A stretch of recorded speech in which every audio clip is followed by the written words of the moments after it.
కదా 50 అయినా తీసుకోవాలి కదా. ఎవరికి కావాలి?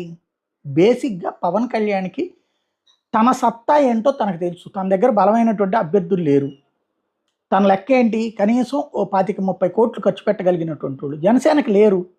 ఇప్పుడు రేపు పొద్దున్న చూస్తా ఉండండి. ఆ 19 మందిలో కూడా ఎంతమంది వేరే పార్టీ నుంచి వస్తారు? తెలుగుదేశం నుంచి వచ్చినోళ్ళు, లేకపోతే కొత్తగా వచ్చిన వ్యాపారవేత్తలు, కొత్తగా వచ్చిన పారిశ్రామికవేత్తలు అట్టాంటోళ్ళనే తీసుకొని వస్తారు.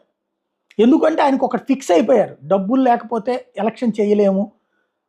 అలాగే తెలుగుదేశం లేకపోతే ఎలక్షన్ చేయలేము అన్నటువంటిది. తెలుగుదేశానికి మంది బలం కావాలా, మజిల్ పవర్ కావాలి కాబట్టి తన అభిమానుల్ని ఆయన సప్లై చేస్తున్నారు. అదే సందర్భంలో ఇటు తనకి సింగల్గా గెలవలేని అనుకుంటున్నారు కాబట్టి, ప్లస్ విడిగా చేసినా కూడా గెలవలేని అనుకుంటున్నారు కాబట్టి తెలుగుదేశం పార్టీ సపోర్ట్ ఉంటే కొన్ని సీట్లు తను కూడా అసెంబ్లీలో అడుగు పెట్టడానికి వీలుంటుందని. ఇవాళ ఇప్పటికే 100కి 90 మంది